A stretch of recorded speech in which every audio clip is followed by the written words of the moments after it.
என்னடா தம்பி காலங்காத்தில் இப்படி கிளம்பி எல்லாம் நீட்டாக நிற்கிறேன் பார்க்குறீங்களா? எல்லாம் ஒரு பக்கம் கிளம்புறதுக்கு தான். எங்கே போய் கண்டுபிடிங்க பார்ப்போம். அப்படியே பஸ் ஏறிட்டேன்.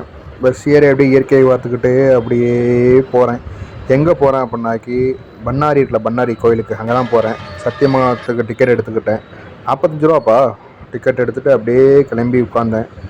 சத்தியமங்கலத்துக்கு இறங்கினேன். இறங்கிட்டு டீயை குடிச்சிட்டு மைசூர் பஸ் வரும், அதில் ஏறி போனீங்கன்னாக்கி பண்ணாரில் இறங்கிடலாம் அப்படின்னாங்க. அப்புறம் அந்த பஸ்லையும் ஏறி உட்காந்துட்டு அப்படியே பார்த்தேன். எப்பண்டா வண்டி எடுப்பீங்க, டைம் ஆகுதா, வேலைக்கு வேறு போகலான்னு பார்த்தேன்.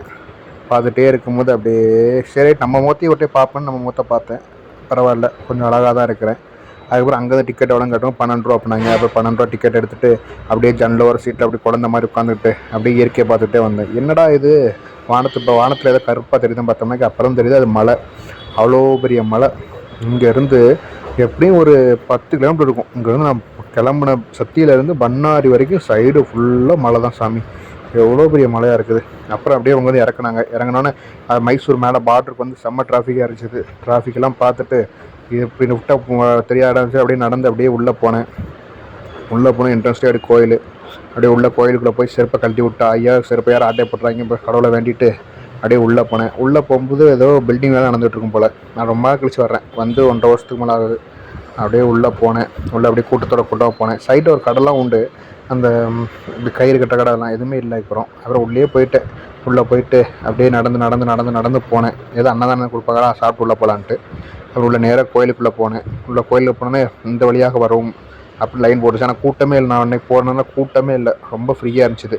அப்படியே டப்புன்னு உள்ளே போனேன். உள்ளே போயிட்டு கோயிலில் ஃபோட்டோ எடுக்கலாம் அப்படின்னாங்க. அப்படியே தெரியாத மாதிரி மேல் பாக்கெட்டில் ஃபோட்டோ வச்சுக்கிட்டு அப்படியே உள்ளே போனோடனே அப்படியே சாமி இருந்துச்சு. சாமியை பார்த்துட்டு உள்ளே போனோன்னா பூசாரி வாங்கோ தம்பி அப்படின்னாரு. உள்ளே போனோன்னா அவருக்கு ஒரு 15 ரூபா வச்சுருந்தேன் பாக்கெட்டில். அந்த 15 ரூபாயை போட்டுட்டு அப்படியே சுவாமியை பார்த்துட்டு சுவாமிகிட்ட விபூதியை வாங்கிட்டு, அவருக்கு அங்கே விபூதி வந்து வேறு மாதிரி தான் இருக்கும், ஒரு மாதிரி சாம்பல் மாதிரி தான் இருக்கும். அப்படியே வாங்கிட்டு அப்படியே நெத்தியில் தெளிச்சிட்டோ அப்படியே வெளில வந்தேன். ஐயோ மிச்சம் விபூதி என்ன பண்ணுறதுன்ட்டு வரவும் தான் சைடில் ஒரு பக்கெட் வச்சுருப்பாங்க. லெஃப்ட் சைடில் பார்த்தீங்கன்னாக்கி காமிக்கிறாங்க. ஐயோ இதாக இருக்குது. அந்த பக்கெட்டில் போயிட்டு பேப்பர்லாம் வச்சுருப்பாங்க. எல்லா கோயிலுமே இருக்கும் அந்த மாதிரி. அப்புறம் அந்த பேப்பரில் புழிஞ்சு எடுத்துக்கிட்டு அப்படியே பார்த்தேன்.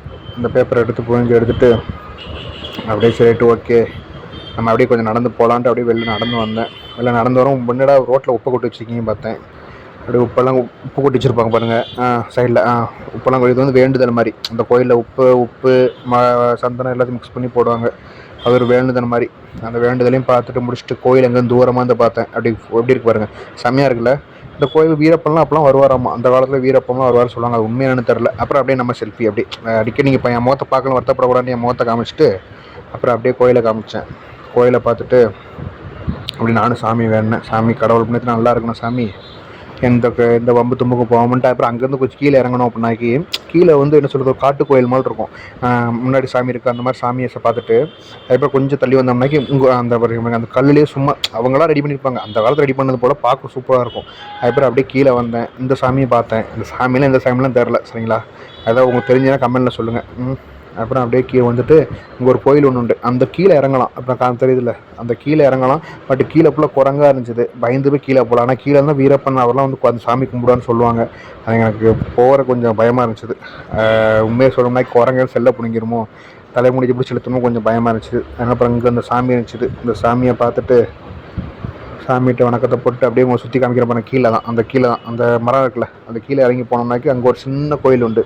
அந்த கோயில் சூப்பராக இருக்கும். பார்த்துட்டு அப்படியே கிளம்பி பஸ்ஸில் ஏறி உட்காந்துட்டேன். சரி ரைட்டு, வேலைக்கு போன டைம் ஆகிடுச்சுட்டு. Thank you friends. பிடிச்சிருந்தா அந்த வீடியோ போய் லைக் பண்ணுங்கள், ஷேர் பண்ணி சப்ஸ்கிரைப் பண்ணுங்கள். பாய்.